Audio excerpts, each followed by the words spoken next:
4 মাসের ভয়াবহ যুদ্ধ, ধ্বংসস্তূপে পরিণত হওয়া শহর, ভেঙে পড়া অবকাঠামো আর অর্থনৈতিক অস্থিরতা। অনেকে ভেবেছিল ইরানের ইতিহাস হয়তো এখানেই থেমে যাবে, কিন্তু বাস্তবতা উল্টো।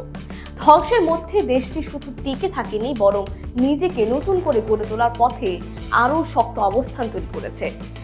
এখন শুধু মধ্যপ্রাচ্যের একটি পাওয়ার হাউসই নয়, বিশ্বশক্তি হিসেবে আরও এক ধাপ এগিয়ে গেল ইরান। যুদ্ধ শেষে যে চিত্র উঠে এসেছে তা প্রচলিত ভূ রাজনীতির হিসাব নিকাশকেই নাড়িয়ে দিয়েছে। 4 দশকের বেশি সময় ধরে টানাপোড়েনের সম্পর্কের পর যুক্তরাষ্ট্রের সঙ্গে ইরানের নতুন সমঝোতা শুধু যুদ্ধবিরতি নয়, বরং মধ্যপ্রাচ্যের শক্তির ভারসাম্যে এক বড় ধরনের পরিবর্তনের ইঙ্গিত হিসেবে দেখা হচ্ছে। আন্তর্জাতিক বিশ্লেষকদের মতে এই সমঝোতা ইরানকে আবারও বৈশ্বিক কূটনীতির কেন্দ্রে নিয়ে এসেছে, যেখানে দেশটি এখন আর কেবল সংকটের অংশ নয়, বরং সমীকরণের অংশীদার। যুদ্ধের প্রথম দিকের ধাক্কায় ইরান ভয়াবহ ক্ষতির মুখে পড়ে। নেতৃত্ব কাঠামো দুর্বল হয়, গুরুত্বপূর্ণ শহরগুলো ক্ষতিগ্রস্ত হয়, আর অর্থনীতি কার্যত স্থবির হয়ে পড়ে। কিন্তু সেই চাপই উল্টোভাবে দেশটির ভেতরে এক ধরনের রাজনৈতিক ও সামাজিক সংহতি তৈরি করে। দীর্ঘদিনের অভ্যন্তরীণ ক্ষোভ আর বিভাজন সত্ত্বেও বাইরের সামরিক হস্তক্ষেপের বিরুদ্ধে জনগণের এক ধরনের জাতীয় ঐক্য গড়ে ওঠে, যা পরিস্থিতিকে পুরোপুরি বদলে দেয়। এই যুদ্ধকে ঘিরে তৈরি হওয়া আঞ্চলিক উত্তেজনা শুধু ইরান বা যুক্তরাষ্ট্রের মধ্যে সীমাবদ্ধ থাকেনি।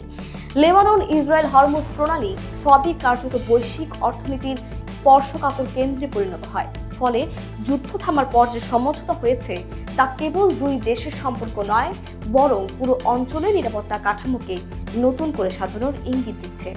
চুক্তির সবচেয়ে বড় দিক হিসেবে সামনে এসেছে নৌ অবরোধ প্রত্যাহার, বাণিজ্যিক রুট পুনরায় চালু করা এবং ধীরে ধীরে নিষেধাজ্ঞা শিথিল করার প্রক্রিয়া।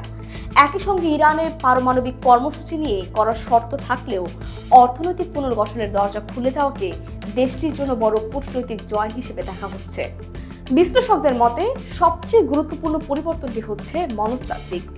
ইরান এখন আর আন্তর্জাতিক চাপের মধ্যে কোণঠাসা রাষ্ট্র নয়, বরং দর কষাকষির ক্ষমতা সম্পন্ন একটি আঞ্চলিক শক্তি হিসেবে নিজেদের পুনঃপ্রতিষ্ঠা করছে। যুদ্ধের ক্ষত সত্ত্বেও দেশটি এখন বৈশ্বিক জ্বালানি বাজার, আঞ্চলিক নিরাপত্তা এবং ভূ রাজনৈতিক সিদ্ধান্ত গ্রহণের টেবিলে আবারও গুরুত্বপূর্ণ অবস্থান ফিরে পেয়েছে। তবে পথটা সহজ নয়। ধ্বংসপ্রাপ্ত অবকাঠামো পুনর্গঠন, অর্থনীতির পুনরুদ্ধার এবং আন্তর্জাতিক আস্থার সংকট সবকিছুই এখন ইরানের সামনে বড় চ্যালেঞ্জ। বিশেষজ্ঞদের মতে এই পুনর্গঠন যুদ্ধ আগের সামরিক সংঘাতের চেয়েও দীর্ঘ ও জটিল হতে পারে।